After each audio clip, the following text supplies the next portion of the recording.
100కు పైగా దీర్ఘకాలిక సమస్యలకు ఎటువంటి ఆపరేషన్ దుష్ప్రభావాలు లేకుండా హోమియోపతి చికిత్స. సో ఒక 13 ఏళ్ల బాలుడు నూడిల్స్ తిని చనిపోయాడు. అంటే అసలు ఆ నూడిల్స్లో ఏముంటుంది, ఎందుకు తింటే చనిపోతారు? సో దీని గురించిన పూర్తి వివరాలు తెలుసుకుందాం. మనతో పాటు ఉన్నారు ప్రముఖ internal medicine specialist doctor Rajesh Chukkala garu from TX hospitals. Doctor గారు నమస్తే అండి. నమస్తే డాక్టర్ గారు, నూడిల్స్ ఏంటో కానీ అంటే నూడిల్స్ మార్కెట్లోకి వచ్చినప్పటి నుంచి వాటి మీద ఏదో ఒక వార్త వస్తూనే ఉంది. అసలు తినకూడదు అదొక విషయం లాగా చూస్తున్నారు. సో మీరు గమనించే ఉంటారు, అబౌట్ 4-5 ఇయర్స్ బ్యాక్ ఒక ప్రామినెంట్ బ్రాండ్ని కంప్లీట్గా బ్యాన్ చేశారు, అడల్ట్రేషన్ ఎక్కువగా ఉందని. మళ్ళీ అది రీఎంట్రీ కూడా అయిపోయింది, వాడుతున్నాం. So such is the situation. మనకి యాక్చువల్లీ దాని మీద పెద్ద స్క్రూటినీ లేదు. ఎందుకు బ్యాన్ జరిగింది, మరి ఎందుకు రీఎంట్రీ జరిగింది, కంటెంట్ ఏమో పెద్దగా మారినట్టు కనపట్లేదు. సో ఎనీవే, అసలు ప్రొజెక్షన్ ఏంటంటే నూడిల్స్ని అవాయిడ్ చేస్తే మంచిది, అన్హెల్దీ హ్యాబిట్స్కి దారి తీస్తుంది. అండ్ పర్టికులర్గా ఈ సబ్స్టెన్సెస్ ఏవైతే మాట్లాడానో వాటి కారణంగా నేను ఎప్పుడు మాట్లాడుతున్న టాపిక్ మెటబాలిక్ సిండ్రోమ్. అంటే బీపీ, షుగరు, ఉబకాయం ఇలాంటివి వచ్చే వ్యాధులకి అన్నిటికీ సంబంధించిన కంటెంట్ దాంట్లో ఉంది. దాన్ని అవాయిడ్ చేయండి. అండ్ మనకి రీసెంట్గా జరిగిన ఈవెంట్స్లో యంగ్స్టర్స్కి ఎక్కువగా అనర్థాలు జరుగుతున్నాయి. మేజర్ హార్ట్ అటాక్స్ రావడము, అండ్ యంగ్ పీపుల్లోనే డయాబెటీస్, హైపర్ టెన్షన్ ఇలాంటివన్నీ జరుగుతుంది. కాబట్టి ఆ నూడిల్స్ని అవాయిడ్ చేసుకుంటే మేజర్ హెల్త్ హెజార్డ్స్ లేకుండా మనం కాపాడుకోవచ్చు. అసలు ఫ్లైట్స్లో కూడా నూడిల్స్ సపరేట్గా ఇస్తారు, ఎక్కడైనా ఫ్రీలీ అవైలబుల్ ఉంది. అండ్ ఇట్ ఈస్ అడిక్టివ్, అది మేజర్ ఇష్యూ అక్కడ. ఈ టేస్టింగ్ సాల్ట్ అనేది బాగా అడిక్షన్కి, అంటే మీరు అన్నట్టు ఆ మోనోసోడియం గ్లూటమేట్ అది దానివల్ల కూడా టేస్ట్ ఒకటి, ప్లస్ సోడియం అంటేనే అదే కదా, సాల్ట్ అడిక్టివ్గా పనిచేస్తుంది. అందుకోసం అది పాయిజనస్ సబ్స్టెన్స్గానే పనిచేస్తుంది మనకి. డాక్టర్ గారు, జనరల్గా అంటే ఈ మైదా ఇలాంటి వాటితోనే చేస్తారు కదా, ఇలాంటి మైదాలు అరగని ఫుడ్స్ లోపలికి వెళ్ళినప్పుడు అసలు ఏం జరుగుతుందండి? అంటే ఫస్ట్ ఆఫ్ ఆల్ ఇక్కడ ఏంటంటే ఫాస్ట్గా క్యాలరీస్ రిలీజ్ చేసే సబ్స్టెన్స్ ఎప్పుడు కూడా హానికరము.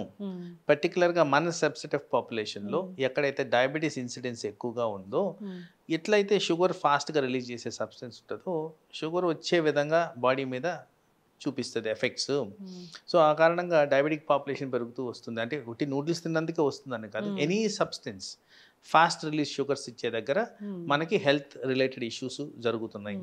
అండ్ ఇంకోటి మనం ఎప్పుడు డిస్కస్ చేసుకున్నట్టు, ఎవరికైతే డయాబెటీస్ వస్తుందో వాళ్ళలో hire incidence of blood pressure ఉంది, హై కొలెస్ట్రాల్ ఉంది, ఇలా చెప్పుకుంటూ పోతే లిస్ట్ పెరుగుతూ ఉంది. సో ఏవైతే అనర్థాల గురించి మనం మాట్లాడుతున్నామో ఆ కాంపోజిషన్లో ఉన్న అన్ని అనర్థాలు ఈ సబ్స్టెన్స్ ద్వారా వస్తాయి. కాబట్టి దాన్ని అవాయిడ్ చేసుకుంటే బెటర్ కదా. ఒక ప్యాక్ అన్ని అనర్థాలకు దారి తీస్తుంది, తీసుకోండి, అనారోగ్యాల బారిన పడండి అన్నట్లు. దాంట్లో కూడా డాక్టర్ గారు, అంటే మీకు తెలియకపోవచ్చు, డిఫరెంట్ ఫ్లేవర్స్ ఉంటాయి, డిఫరెంట్ వెజిటబుల్స్ ఉంటాయి. సో దానికి ఒక మసాలా ఇస్తారు, దాంట్లో రకరకాల ఈ వెజిటబుల్స్ అన్నీ డ్రై చేసి ఉంటాయి అన్నమాట. అసలు వెజిటబుల్సే హానికరంగా మారుతున్నాయి ఒక 2 రోజులు ఫ్రిడ్జ్లో పెట్టి తీసుకుంటే అనేది కూడా మనం చూస్తున్న నేపథ్యంలో, అట్లా డ్రై చేసి మళ్ళీ దాన్ని కుక్ చేసి తీసుకుంటే ఎంత డేంజరో కదా. అసలు దానికి ప్రిజర్వేటివ్స్ ఉంటాయిగా. మీరు చెప్పినట్టు ఫ్రెష్ అవైలబుల్ వెజిటబుల్స్లోనే కాస్త పొల్యూటెంట్స్ ఉన్నాయని ఎవిడెన్స్ ఉంది. ఇప్పుడు ఆ ఫ్రెష్లీ వెజిటబుల్స్ని మళ్ళీ దాన్ని డ్రై చేసి ప్రాసెస్ చేసి కెమికల్ ఫార్ములేషన్స్ యాడ్ చేసి దాన్ని ఫ్రీజ్ చేసి మళ్ళీ ఇవ్వడం అంటే ఇంకాస్త పాయిజనే పెరుగుద్ది కానీ తరగడం అయితే జరగదు. సో దాని కారణంగా కూడా బాడీ మీద ఎఫెక్ట్స్, పర్టికులర్గా లివర్కి, కిడ్నీకి ఎఫెక్ట్ అయ్యే విధంగా ఇవి పనిచేస్తాయి. కాబట్టి ఇవన్నీ మనం చాలా వాచ్ఫుల్గా ఉండాలి.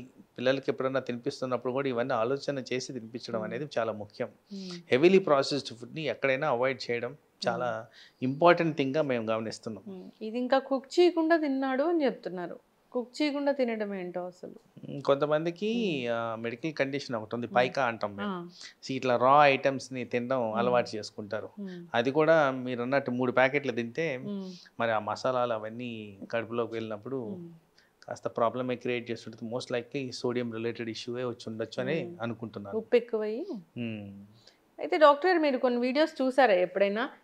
ఎక్కువ ఫుడ్స్ పెట్టుకొని తినడం అనే వీడియోస్ చేస్తూ ఉంటారు, వైరల్ వీడియోస్. అంటే అట్లా తింటే అసలు ఏమవుతుందండి అంత హెవీ ఫుడ్ తిన్నప్పుడు?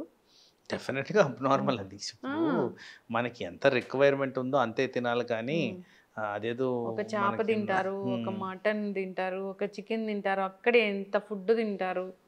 సో అలాంటివన్నీ తిన్నప్పుడు బాడీలో జీర్ణించుకునే శక్తి కూడా ఉండదు కాబట్టి డెఫినెట్గా అలాంటివి అవాయిడ్ చేయడం చాలా ముఖ్యం. ఎందుకంటే అట్లా high level of calorie consumption and abnormal composition ఉన్న సబ్స్టెన్సెస్ తీసుకోవడం వల్ల కూడా మనకి బాడీ మీద అనర్థాలే ఉంటాయి. కానీ ఎప్పుడు కూడా ఈ సేఫర్ అప్రోచ్ అయితే కాదు. పర్టికులర్గా అంత హ్యూజ్ క్వాంటిటీస్ తిన్నప్పుడు డెఫినెట్గా ఓవర్ పీరియడ్ ఆఫ్ టైం అది బ్లడ్ వెజల్స్ బ్లాక్ చేయడము, బ్రెయిన్ అటాక్స్ రావడం, హార్ట్ అటాక్స్ రావడం జరగడం తప్ప ఇంకా వేరే వాటి గురించి మనం ఊహించాల్సిన అవసరం కూడా లేదు యాక్చువల్లీ. ఇప్పుడు ఉప్పు అన్నారు, ఉప్పు నిజంగా మనిషికి అవసరమా డాక్టర్ గారు? జనరల్గా ఏ లివింగ్ సబ్స్టెన్స్ అయినా కానీ సాల్ట్ అనే దాని మీద ఆధారపడి ఉంటుంది.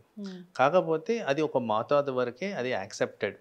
సో జనరల్గా మేము చెప్పేది సాల్ట్ అనేది అరౌండ్ 135 నుంచి 145 మధ్యన ఉంటే అది కరెక్ట్ లెవెల్ ఆఫ్ మెయింటెనెన్స్. కానీ మనము అలవాటు ప్రకారం టేస్ట్ గురించి, బ్రెయిన్ అడాప్టేషన్ గురించి సాల్ట్ యాడ్ చేసుకోవడం అనేది అది actually not a healthy option.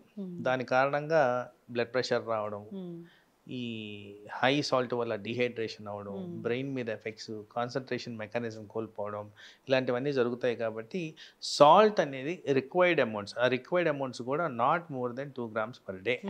అంత ఆ లెవెల్లో తీసుకుంటే కానీ మనకి ఎక్కువగా అధికంగా సాల్ట్ వల్ల సైడ్ ఎఫెక్ట్స్ లేకుండా మనం కాపాడుకోవచ్చు. ఎస్, చక్కగా చెప్పారు డాక్టర్ గారు. అంటే నూడిల్స్ ఇలాంటి వాటికి ఎందుకు ఎడిక్ట్ అవుతాము, అది పదే పదే ఎందుకు తినాలనిపిస్తుంది అంటే దాంట్లో ఉండే సోడియం గ్లూటమేట్ అంటే టేస్టింగ్ సాల్ట్ అనేది చాలా చక్కగా చెప్పారు. అలాంటి వాటిని అసలు తయారు చేయకూడదు, మార్కెట్లో తేయకూడదు, మనం తీసుకోకూడదు, ఇంట్లో కూడా ఎంకరేజ్ చేసుకోకూడదు. అవును, పిల్లలు పదే పదే అడుగుతారంటే అర్థమవుతుంది ఏంటంటే దానికి ఎడిక్ట్ అయ్యారు అనేది. ఎగ్జాక్ట్లీ అదే సబ్స్టెన్స్ మీద మనకి డెఫినెట్గా కాంక్రీట్ ఎవిడెన్స్ ఉంది కాబట్టి వాటిని అవాయిడ్ చేయడం ఎప్పుడు కూడా బెస్ట్ థింగ్. చిన్నపిల్లల్లోనే ఊబకాయం వస్తుంది, చిన్నపిల్లల్లోనే డయాబెటీస్ వస్తుంది, చిన్నపిల్లల్లోనే స్ట్రోక్స్ కూడా వస్తున్నాయి. అబ్సల్యూట్లీ. సో జాగ్రత్త పడాలని కోరుకున్నాను డాక్టర్ గారు. చాలా చక్కటి ఇన్ఫర్మేషన్ అండి. నూడిల్స్ ఇవే కాదు, అసలు ప్రిజర్వేటివ్స్ ఉన్న ఏ ఫుడ్నైనా అసలు ఎక్కువగా తీసుకోకూడదు. ఎప్పుడైనా ఒక నెలకు ఒకసారి ఏదైనా కొంచెం మోతాదులో తీసుకుంటే ఓకేనేమో, కానీ ఇట్లా వాటికి ఎడిక్ట్ అయినట్లుగా డైలీ కన్జ్యూమ్ చేయడం అనేది కరెక్ట్ కాదు. ఐడియల్ రికమెండేషన్ ఫ్రెష్లీ అవైలబుల్ ఫుడ్స్ని ఎప్పుడు కూడా రికమెండ్ చేసుకోవడం మంచిది. ఎస్, చక్కటి ఇన్ఫర్మేషన్ డాక్టర్ గారు, ధన్యవాదాలు. నమస్తే. iDream. Please subscribe iDream Media. Please do subscribe to iDream. Please subscribe to iDream Media. For best entertainment and information, please subscribe iDream. And don't forget to subscribe to iDream.